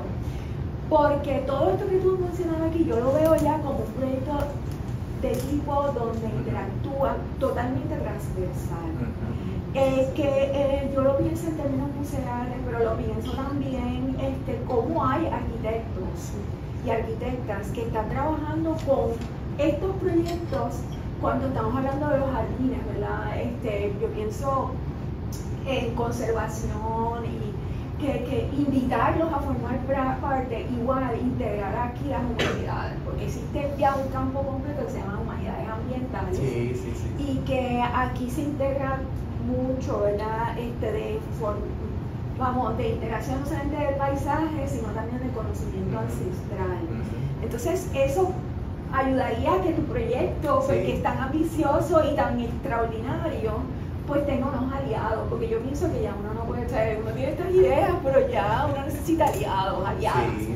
Y yo lo veo bien completamente transversal, cruzando las disciplinas y invitaría, ¿verdad? Y también que yo he visto tantos fondos en humanidades, National Endowment for the Humanities, que para este tipo de proyectos, y entonces no solamente te invito, ¿verdad? Que también te puedo dar nombres de gente que estaría maravillosa, entraría en este proyecto y quizás hacer algo realmente que tenga apoyo, porque uno aquí en Puerto Rico no tiene mucho apoyo, además estamos evaporados de trabajo. Sí. Entonces, otra cosa que yo lamento y que me encantaría, ¿verdad? Nosotros aquí dialogamos y nos vamos en esta fiesta entre nosotros los investigadores, pero qué maravilloso sería que estudiantes te puedan escuchar, más estudiantes, no solamente los que se vayan a formar en antropología, sino que estos seminarios puedan estar abiertos a un grupo amplio. Necesitamos trabajar con eso. Sí. Porque pienso que tú, ¿verdad? Tu queja grande de que, bueno, la escuela y hablar de las historias oficiales nunca van a ser, o sea, es que pienso que la semilla va corriendo, ¿verdad? Como la semilla viajera, y aquí te voy a dejar con una sola pregunta de todo lo que presentaste, que es porque siempre te referiste a cómo llegó, o sea, usaste llegó, ese maíz llegó, o sea, ese llegar, ¿cómo llegó? O sea, ¿a qué te estás refiriendo? Dos vías. Sin intención utilicé esa frase, cómo llegó el maíz, cómo llegó el ají, pero no, hay una historia detrás de ese movimiento, de esos recursos. El maíz, ténganlo presente, entre 8.100 y 8.000 hasta el 7.800 antes del presente, el maíz se movió desde México hasta Trinidad y Tobago, y lo hizo por dos vías muy probables. Lo hizo a través de down the line, lo que sería un relevo, como las carreras de relevo de la justa, que viene uno y le pasa el batón a otro y a otro. Pues imagínense todos esos pueblitos todos esos pueblitos indígenas desde Centroamérica del norte hacia el sur, toda la costa del Caribe, pasándose esa innovación, porque eso es algo que no existía en la naturaleza. Aumento es una innovación y se convierte en algo súper importante, no porque empezó a alimentar a millones de personas en el momento, eso debía haber tenido algún otro tipo de valor, pero la capacidad de tener algo ante sí, que la gente pudiera sembrar y aquí y allá y a gusto y gana, distinto a la recolección de plantas cuando estuvieran disponibles, eso tuvo que haber sido brutal. Y el movimiento del maíz y de muchas plantas se dio así, a través de el contacto entre las distintas fronteras de esos pueblos, ¿no? Y no solo se pasó el recurso, posiblemente también hubo un intercambio de información. En la medida en que iban pasando estas plantas de unas manos a otras, iba información. Pero el viento, el aire, los pájaros. No, pero la cosa con las plantas domésticas, sobre todo con los granos como el maíz, es que son plantas que no se reproducen solas. Hay que ser. Si tú agarras, Lidia, tú agarras una mazorca completa, la desgranas y tiras los granos ahí encima en el patio, en la tiendita, te van a germinar 2 o 3 semillas, y de esas 2 o 3 se van a morir porque no van hay que sembrarlas. Entonces, con muchas plantas domésticas también pasa con los trigos, con otros granos del viejo mundo, es igual. Son plantas que dependen, una vez han sido domesticadas, dependen exclusivamente del ser humano para su reproducción. El caso del ají es distinto. El ají sí se puede reproducir solo si uno lo abandona, ¿no? Y como son plantas que no son ni perennes ni anuales, sino que tienen una duración de 5 a 8 años, pues ahí pueden pasar muchas cosas, que los frutos caigan al piso, se pudran de forma tal que 2 o 3 semillitas germinan y salen una nueva planta. También intervienen los pájaros, en el caso de los ajíes, ¿no? Pero con los frijoles, por ejemplo, también es una planta doméstica que si no la siembras no crece. Así que nada, también creemos que en algunos casos se utilizó la vía marítima o los ríos y las canoas, ¿verdad? Las embarcaciones para mover estos recursos. Ya en el continente sudamericano, sí, los ríos tuvieron que haber sido vías para la dispersión no solo de gente, sino de información, de ideas y de recursos alimenticios. Sí, precisamente te iba a preguntar eso, si había alguna hipótesis del traslado de alguno de esos alimentos a través de vía Sudamérica hacia el Caribe, y 2, Ustedes están hablando de investigaciones que rompen con los supuestos de la arqueología, que me parece que eso es, ya de por sí, tiene un valor enorme. Más allá de todo ese esfuerzo que tú has hecho con los videos, ¿hay alguna manera de dar a conocer esa aportación tan grande a la disciplina? Como un documental. Puede ser. La arqueología a nivel caribeño, ¿verdad? Y a nivel académico ha reconocido todo esto. El problema no es con la arqueología a nivel caribeño ni internacional. Los trabajos de nosotros son citados. Ya yo dejé de ver eso, o sea, no, porque no se puede. El problema es aquí. El problema es aquí, con trabajos hechos por puertorriqueños desde el centro del Caribe y sobre la historia de Puerto Rico y del Caribe. Con los arqueólogos y arqueólogas colegas de las islas del Caribe, de otras islas del Caribe, con los que viven, los que trabajan en la región circuncaribeña, no hay problema. Los textos más importantes de arqueología que se han producido hasta ahora a nivel internacional, de Oxford University Press, de la Universidad de Alabama, de un montón, ya ellos todos reconocen esto. Eso ya se actualizó. El problema es aquí. Mi lucha es aquí, es interna. No es hacia afuera, es con nosotros mismos. Y esto mismo está ocurriendo a nivel de sociedad en otras islas del Caribe, en donde las situaciones políticas internas de esos países son similares a las de Puerto Rico. Luis. Yo tengo una curiosidad. Yo siempre me he preguntado, tú mencionas se me olvidó el nombre, la raíz esta que es tóxica, pero que usaban el marunguey, más la yuca. Y yo he visto documentales, he leído de otras plantas que hay que procesarlas de manera compleja para llegar a algo que te puedas comer. Y yo siempre me he preguntado cuál fue el primer paso, o sea, como una cosa que tú necesitas varios pasos, como eso que tú describiste, que tienes que ponerlo a fermentar y le tienes que añadir larvas de yo no sé qué y hacerle yo no sé cuánto. Pues obviamente si tú lo sabes y tú me lo dices, pues yo pues lo hago, pero algo que es tan complejo, ¿cuál fue el primer paso? No sé si eso se ha investigado, pero ¿cuál fue el primer paso para que alguien supiera que había que hacer todos esos pasos para llegar? O morir uno como ser humano, o ver a las cosas que accedían y consumían eso, morir. El ensayo y error, es observación y ensayo y error, no hay de otra. No hay de otra, entonces no te podría decir exactamente cuál de estas cosas fue, ¿verdad? El detonante de ese interés de la gente por ciertas plantas así tan tóxicas. Pero sí, o sea, en estas etapas iniciales, y ya no me refiero al Caribe, sino a otras áreas, ¿verdad? Continentales, porque la samia se asocia con alimentación pleistocénica. O sea, de los habitantes que vinieron del viejo mundo hacia el nuevo mundo y comenzaron el poblamiento de las Américas, se cree que en toda esta región que va desde el sur de Estados Unidos hasta el norte de Argentina, una de las plantas importantes en la alimentación de esas épocas pudo haber sido la samia o el dio, que es otro género de la misma familia, etcétera, y todas son bien tóxicas. Entonces, ensayo y error. Y en África, en contextos mucho más tempranos de Homo sapiens, de 40, 50 mil, 60 mil, 100 mil años atrás, se cree que las samias de allá, que tienen otro nombre, son encefalartos, también fueron importantes en la dieta. Se ha encontrado evidencia del uso de estas plantas bien tóxicas en contextos bien antiguos de Australia y de Oceanía.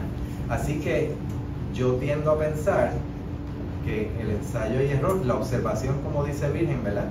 Pero ensayo y error, siguieron experimentando hasta que lograron darse cuenta de que era lo que tenían que hacer.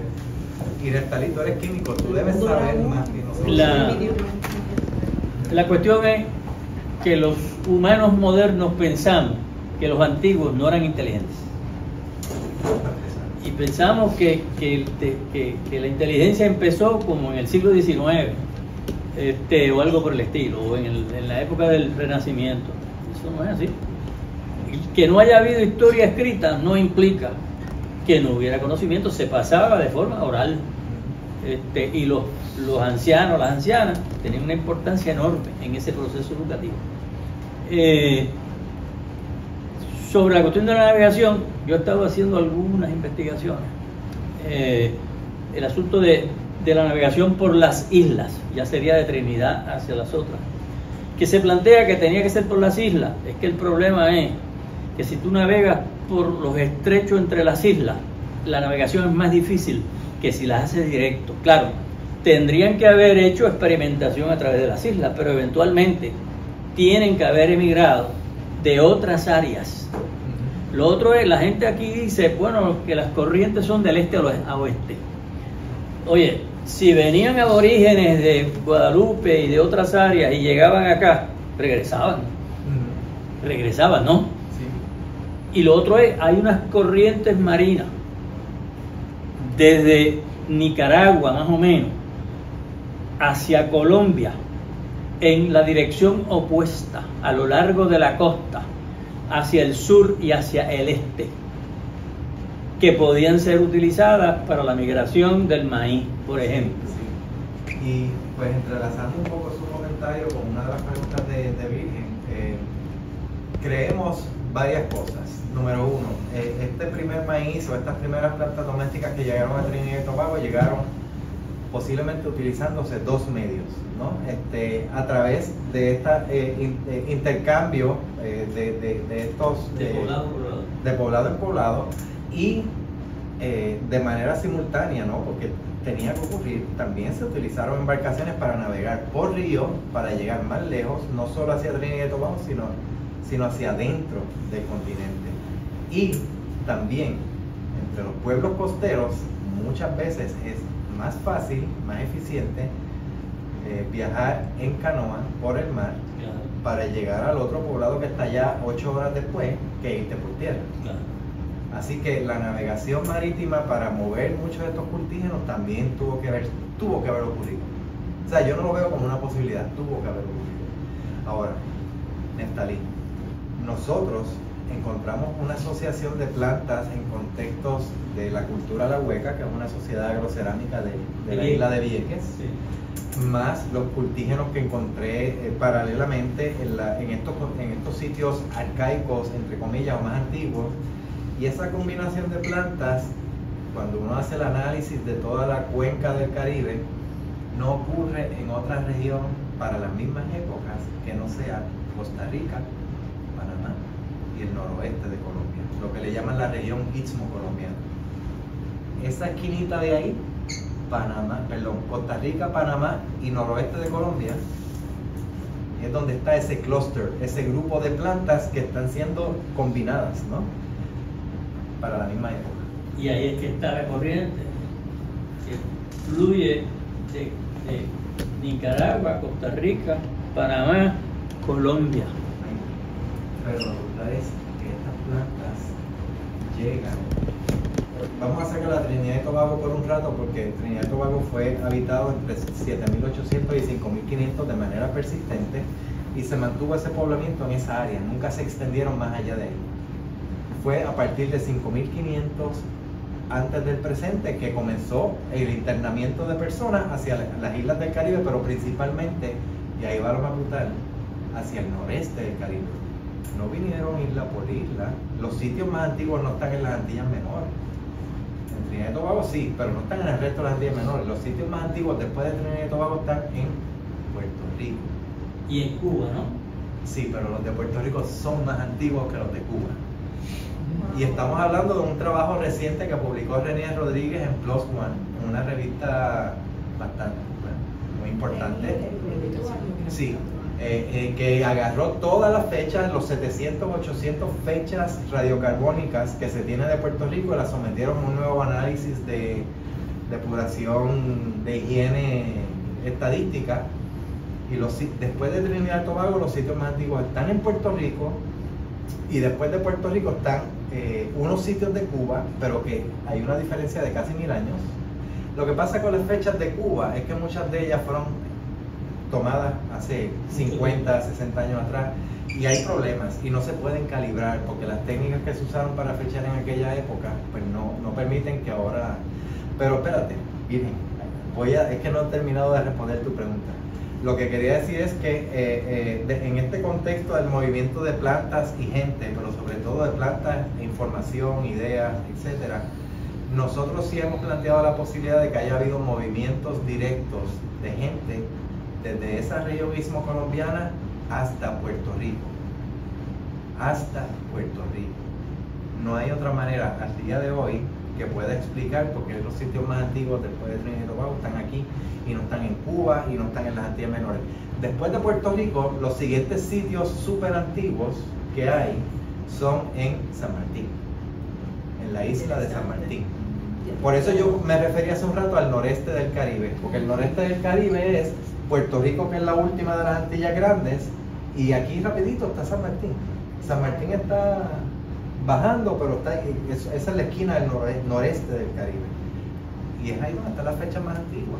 Corresponde con ese clúster de plantas que están siendo utilizadas de manera combinada, las fechas y otros elementos de la cultura material que están presentes allá y acá, como las manos laterales. Sobre eso, yo he estado también tratando de encontrar información sobre el uso de velas en el Caribe y en el Golfo de México. Fitzpatrick, uno de los arqueólogos norteamericanos, plantea que hubo botes de vela en el Golfo de México, en las sociedades del norte del Golfo de México. En el viaje de Cortés, que creo que el historiador o el que apuntaba era Bernal del Castillo o algo así,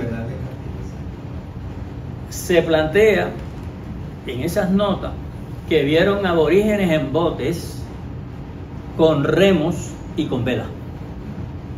Estamos hablando de 1518, 20. Yo no acepto que si se desarrollaron botes con velas en el Pacífico, no se pudieran desarrollar en el Caribe. Los polinesios en el Pacífico viajaron miles de kilómetros con botes que eran catamarán. En el Caribe tuvo que haber también botes con velas.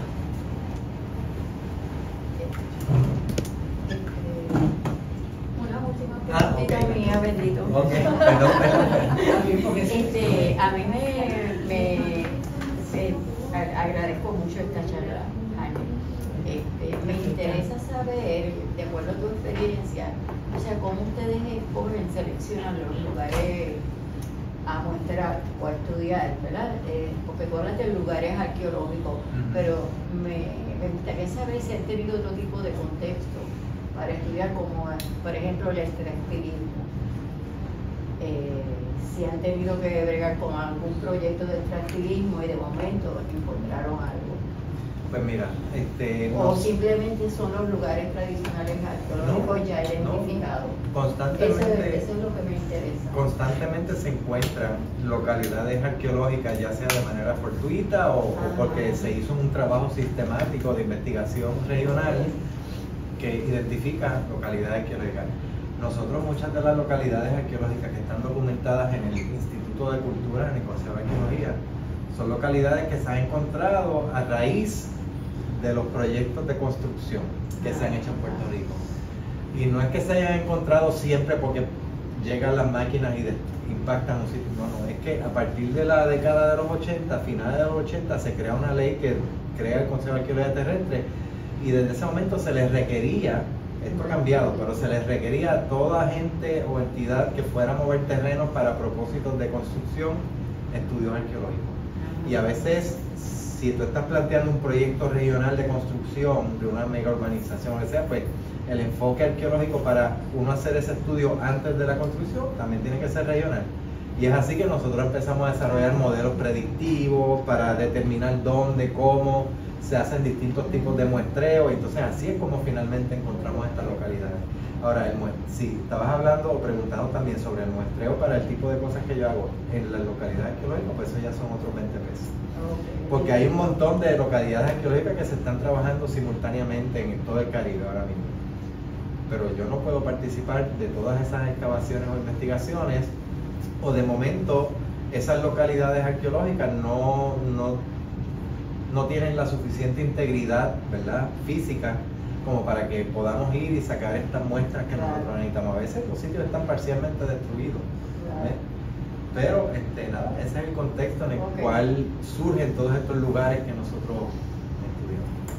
Gracias. Oye, Josué, en el siglo XVIII empezó a recuperar, ¿verdad?, con los naturalistas, con la idea de crear el jardín de plantas, ¿verdad?, ese gran depósito de las plantas del mundo. ¿Dónde tú estás conservando todo esto que tú estás? Pues ahora mismo yo no tengo casi nada, pero sí conservo algunas cosas.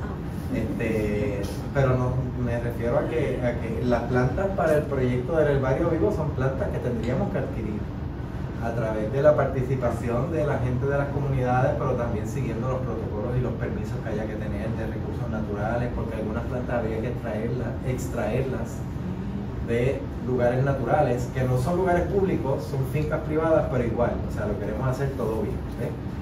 Entonces, pero otras plantas son plantas que yo cada cierto tiempo cultivo. Por ejemplo, una raza de maíz que yo tengo acá, que es el Early Caribbean, o caribeño precoz, es un maíz indígena antillano. Se cree que es el maíz o la variedad de maíz que Cristóbal Colón llevó en su primer viaje en 1493, cuando regresó, como regalo, como sello a los reyes católicos. Pues esa variedad de maíz, esa raza de maíz se recolectó en la década del 40 en la isla de Martinica. Un proyecto grandísimo de Rockefeller Foundation, que fueron los que dieron pie, esos proyectos dieron pie a la creación de los bancos de germoplasma de maíz en México. Parte de esa colección está allá también en Noruega, en el boat ese enorme que hay allí bajo cero, que está congelado. Entonces nada, pues esa variedad de maíz que yo tengo acá, yo la conseguí cuando yo estaba haciendo mis estudios doctorales. Mi papá, como me dieron semillas en uno de estos bancos de germoplasma, mi papá sembró. Produjimos por primera vez ese maíz en Puerto Rico después de no sé cuántos cientos de años que había desaparecido.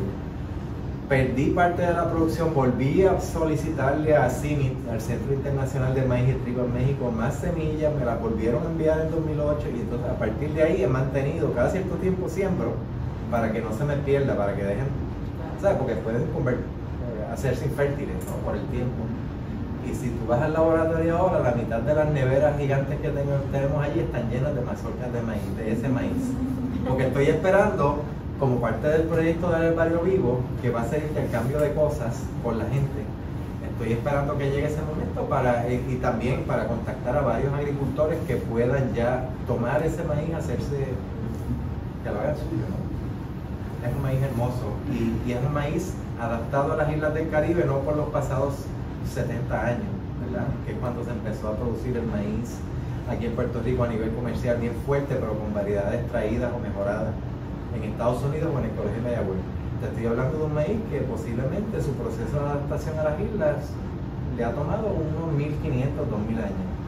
Yo no cambiaría ese maíz por ninguno de esos maíces mejorados por nada. Y lo tengo ahí. Es otra experiencia. Lo tengo ahí, Natalia, ahorita te lo enseño. En la oficina tengo. Yo me he quedado con lo de San Martín y Puerto Rico. Es evidente que Puerto Rico es la primera isla, si tú te mueves de Sudamérica, qué sé yo, de Venezuela, que no tiene que ser de Venezuela, donde está Trinidad, la primera isla grande que tiene llano, que tiene mucha agua, o sea, que tiene unas características distintas a esas islas pequeñas. Lo que ahora me rompe la cabeza es porque San Martín tiene muchas áreas de lagunas que podían haber sido de importancia pesquera. Yo he estado allí 2 o 3 veces recientemente. Sí, yo he estado allí también y he hecho cosas allí. Pues mira, si yo veo a San Martín hoy día, yo no escogería San Martín, ¿verdad? Con los ojos que tiene Jaime, siglo XXI. Una de las primeras cosas que llaman la atención y que causan una impresión en uno es la vegetación. Tú llegas a un lugar y tú dices, ok, cool, me siento bien porque se parece al lugar que uno prefiere. Pero San Martín, desde que yo llego, siempre, yo empecé a ir allá en el 97, es un lugar seco. Sí. Entonces, pero tiene muchas lagunas, muchas exacto. ensenadas. Pero tiene problemas de agua dulce, de agua fresca. Tienen unos riachuelos allí, pero es mínimo. Ahora, tienen unas zonas llanas súper grandes, ahí donde estuvieron las plantaciones azucareras. Sí. Y se hacían pozos de agua, se hacían pozos, se hincaban pozos para extraer agua. Así que yo no dudo que dentro de la tecnología indígena, que es algo que no hemos visto nunca hemos podido hablar de manejo de agua por las poblaciones indígenas del Caribe. Jorge Isaya y yo hemos hablado, el hidrólogo de aquí, Sí, de las áreas en Puerto Rico donde había más agua, los ríos en el sur, en el suroeste, el sitio de Aguaybaná, etcétera.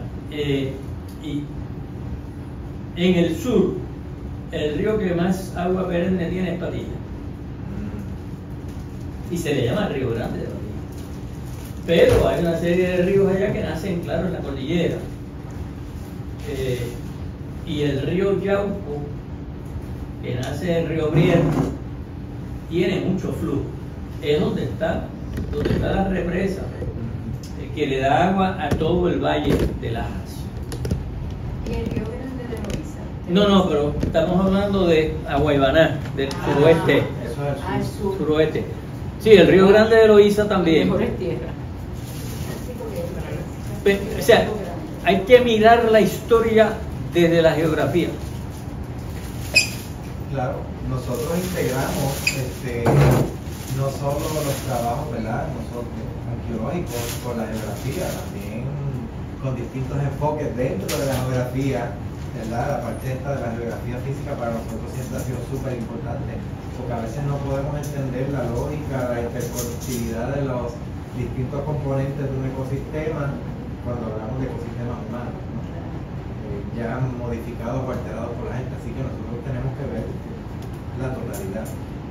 Y el problema que hay, yo me imagino que no meramente en Puerto Rico, es que muchos geógrafos saben poca historia y muchos historiadores saben poca geografía. Pero siempre los libros de historia que se publican en Puerto Rico, los primeros capítulos son de geografía. Exacto. Yo tengo una Ajá. pregunta. Sí, sí. ¿Qué tú piensas de las llamadas terrazas de cultivo que se han encontrado en sitios como Las Canarias y esas, en Salinas? He visto como un paradigma donde antes se veían como construcciones de caminos reales y ahora se están viendo como quizás algún tipo de técnica de cultivo indígena, como Puede pasó ser. a los íbaros. Pues mira, puede ser. Yo no me atrevería a decir, a menos de que se hagan las pruebas y existen los medios para hacerlo, ¿no? Fechar, ¿verdad? Fechar, ponerle fecha, hacer los fechamientos de esos lugares. Pero yo no me atrevería a decir que son terrazas agrícolas de origen precolonial o precolombino, ¿no?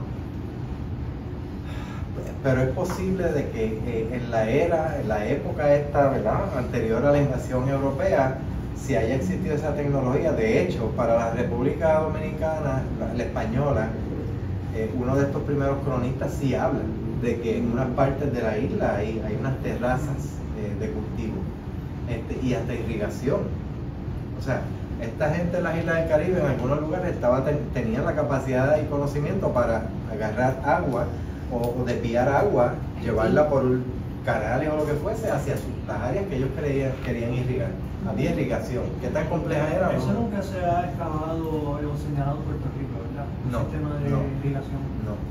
Pero entonces esto de las terrazas, sí, y toda gente que se mete por los montes, sobre todo en las áreas de mogotes en Puerto Rico, sabe que hay montones de terrazas agrícolas allá adentro de los mogotes. O sea, las terrazas agrícolas eran más común de lo que pensaríamos. Yo he visto un montón, porque yo he hecho un montón de surveys de esto para cuestiones de arqueología.